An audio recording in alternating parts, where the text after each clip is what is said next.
episode of In Conversations with your host, Kiki Paddy from the Black Professional Network. Today, I am being joined by Poku Osei from the Babbasa and one of the founding members of the Black Professional Network. Hi, Poku. Hello, Kiki. Poku, so good to have you here today. Guys, this is going to be a treat because Poku is one of the founding members of the Black Professional Network. So we're going to be diving a little bit deep into Poku's professional journey, a bit about his personal life, and we're going to have some fun as well. And guys, as I've said before in this series, the reason why we're bringing you these conversations is to inspire you to be the change that you want to see in the world, starting with yourself, with your communities, in your place of work, so that we can help inspire others as well to be the change that they want to see. So guys, without further ado, I want to dive deep into chatting with Poku today. So Poku, let's start with the first question. Tell us a little bit about yourself. So I'm Poku Osei, CEO for Babbasa. That's the youth social enterprise. Co-founder for BPN, like you rightly said. Director for Bristol Community Land Trust as well. And I happen to sit on a number of other boards. But I was born in Ghana, West Africa. I'm a father of two girls. I love Scrabbles and good music. And I am very passionate about equal opportunity and inclusion. Fantastic. So Poku, tell us a little bit more, because you've touched upon obviously your personal life, your professional life.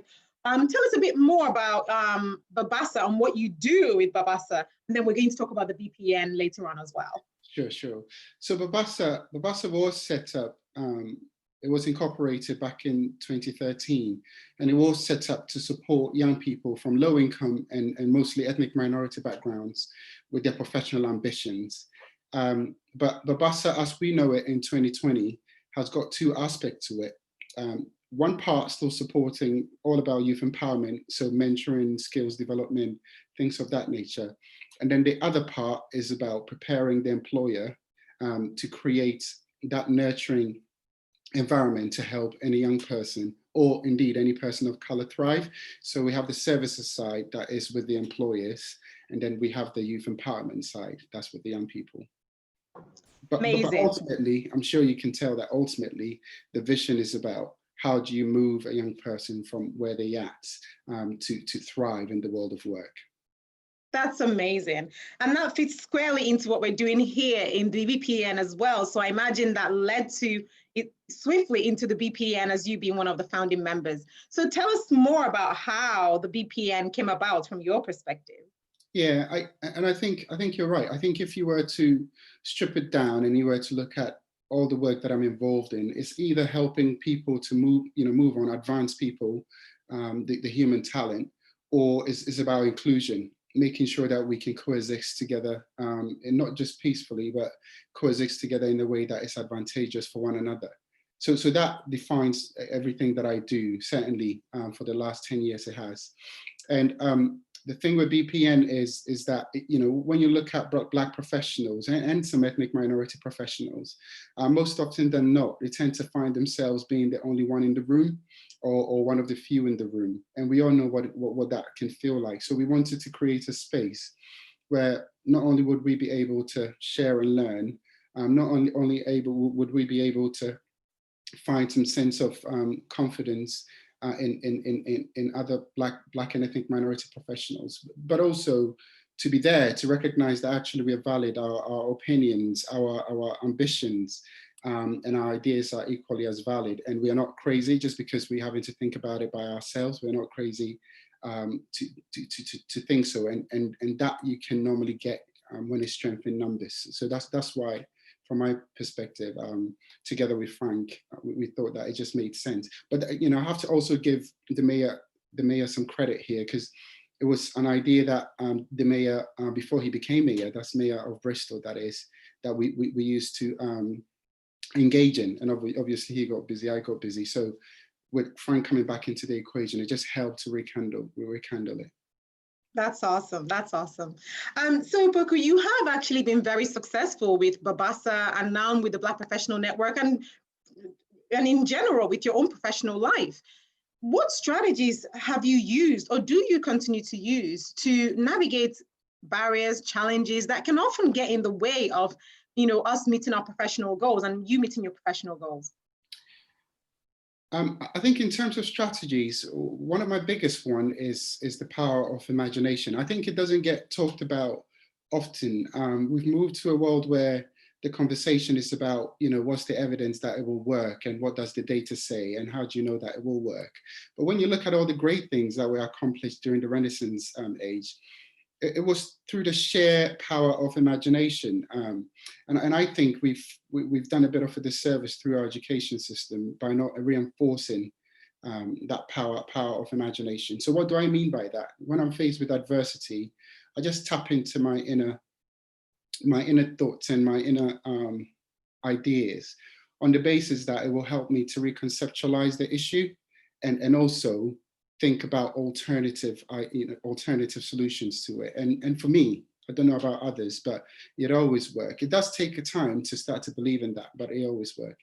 The second, I think, is having clarity on what good looks like, certainly for me. So when I'm faced with adversity, one thing that I tend to ask myself is, what does success look like for me? Because I think it helps you then to shape what are your negotiables and what your non-negotiables should be, and mostly that'll be hinged on your values and why you want that success in the first place. The third, I think, is what I call the circles of influence, and I think that is important. It's more of a precursor to a barrier. I think being able to make sure that you're not just within your same bubble, but actually you have established relationships, and they don't have to be friends, but you have established relationships from the entire stratosphere of life, in a way that you can be able to call on for advice, call on for support, call on for resources when needed. I think that is very, very important.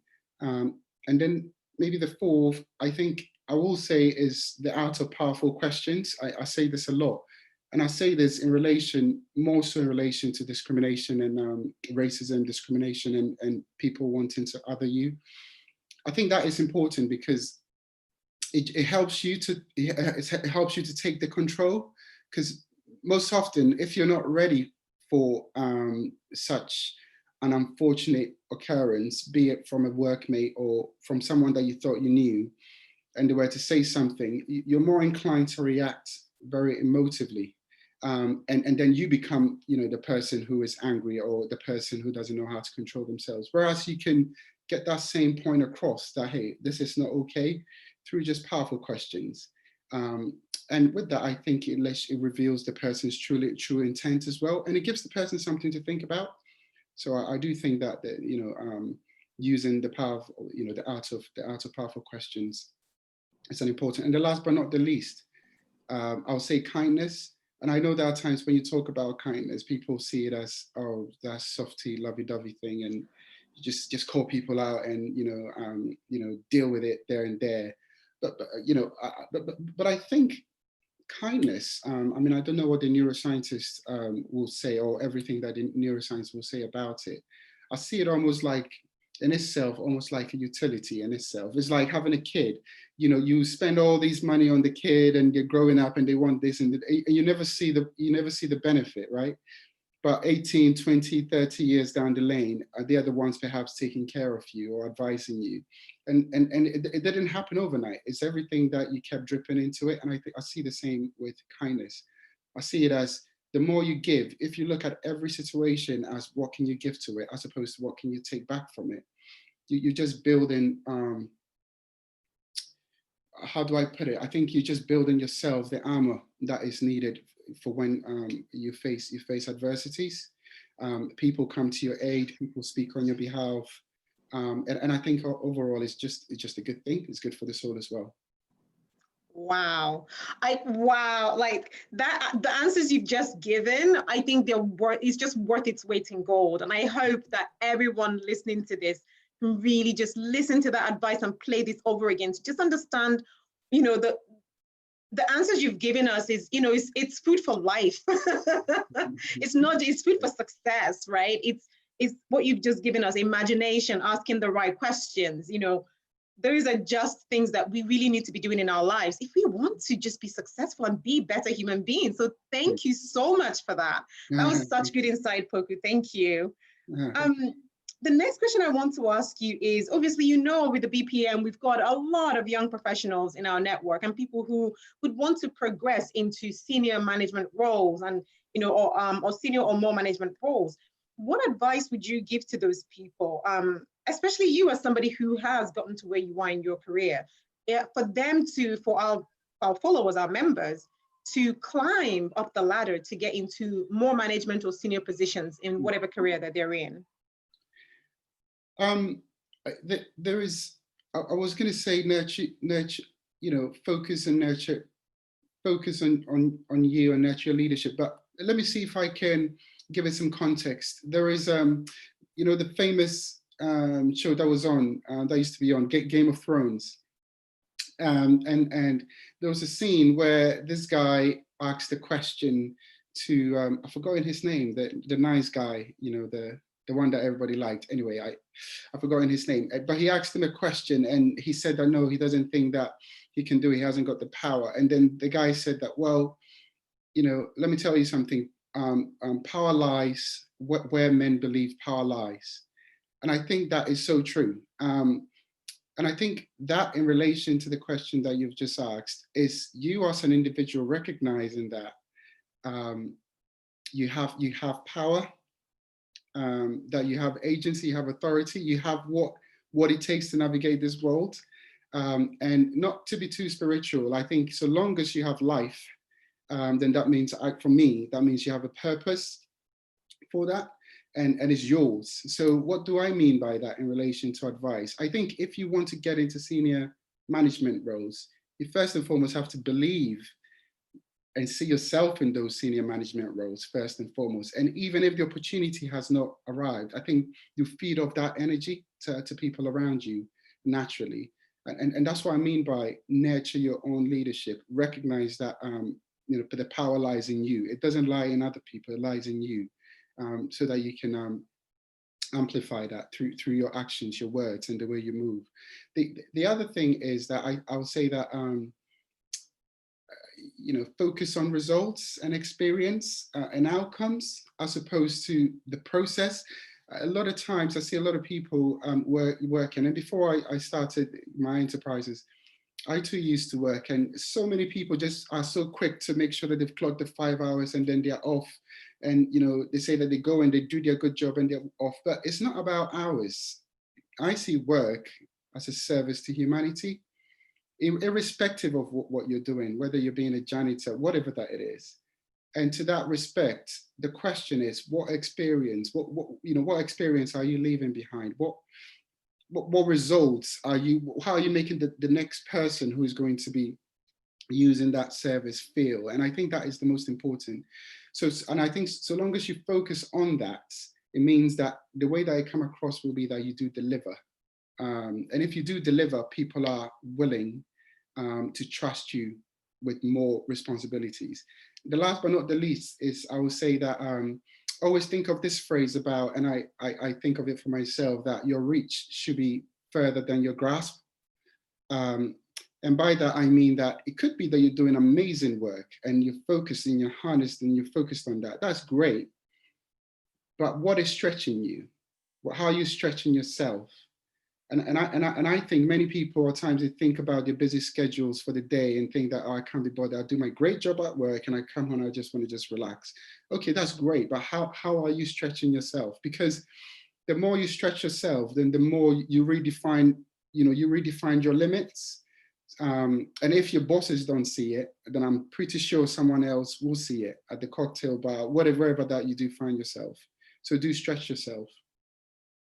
That's very good advice. I really just hope people are taking this on board because there's so much gold here. So Poku, the next question I have for you is really about networking, because the Black Professional Network, yes, we are about networking. We're all about connecting people, influencing people, enabling professionals to, to be the change, to be better, to be excellent, to, reach their potential. What advice would you give to members in our professional network about networking? Because it can be this scary thing. And I know, especially now with this pandemic where we're not able to meet face to face, what advice would you give to them to continue to network in spite of the pandemic? How else can they do that?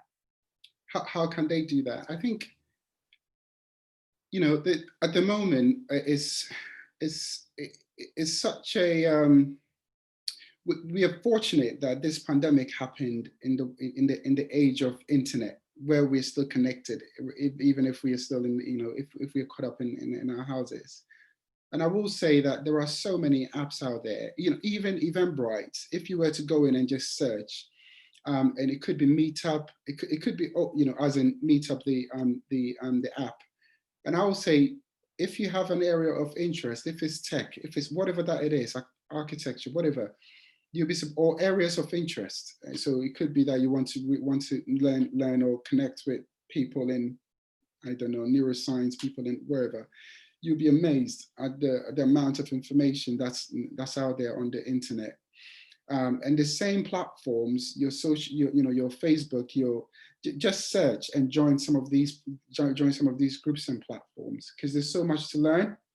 And the way that I see networking in general, I've never looked at networking as sort of that traditional cheesy thing where you go in, have to make a pitch and you look someone in the face.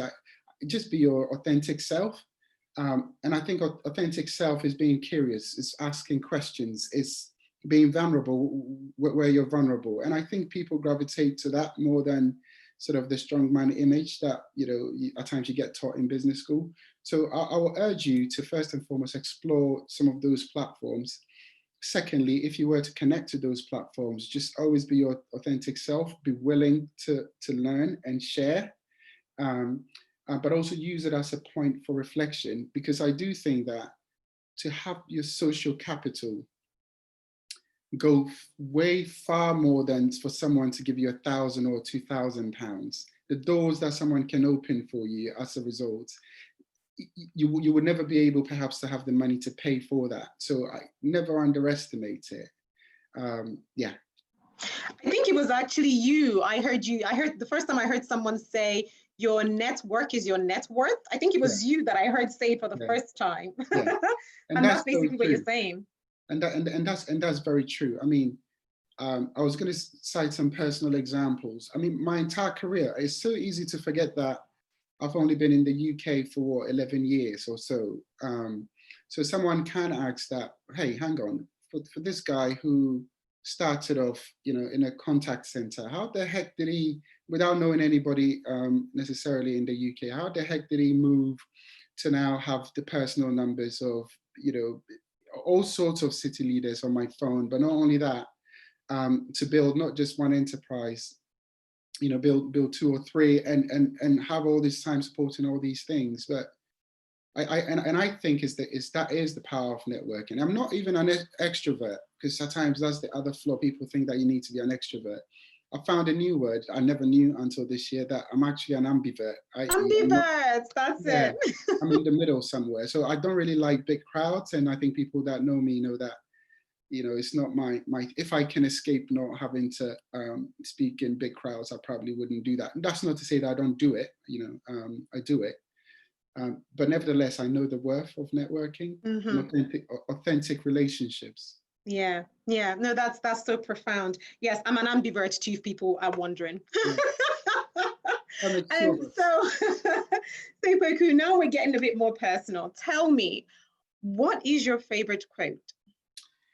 So I think there's so many quotes that I think I probably like, or should I say, things that people have said that I like. But the one that I think resonates with me the most is by Henry David Thoreau, where he talked about that go confidently in the direction of your dreams, live the life you've imagined, and as you simplify your life, the laws of the universe will simplify. I think that go confidently in the direction of your dreams, I think speaks to my soul more than anything else. And that's not to say that go when you know that you're confident. That's not what he's saying. It's not saying go when you know that you know it. It's just saying go when you conceptualize it. Just go for it and live the life that you've imagined. I think that's powerful. And so powerful. Yeah. That's so powerful. Thank you for sharing that with us. And now, as we get into our final question for this interview, I want you to now imagine, as you like to imagine, go into your imagination and imagine that I'm about to ship you off into a desert island all by yourself, and you're only allowed to take 3 items with you. What 3 items would you take and why? You know, I may cheat here. It's good that my daughter is not here, because I asked her that question about 3 weeks ago when we were driving, and they were actually Desert Island was on the radio, and I asked her the same question. And she's 7, and she gave such good answers that I'm going to nick 2 of her answers. The first, she said that she'd take a Swiss knife, which I thought was, okay, I guess you have to eat somehow. And then she said that she would take a water filter because the beach water wouldn't, she wouldn't be able to drink it. So she would take a water filter bottle.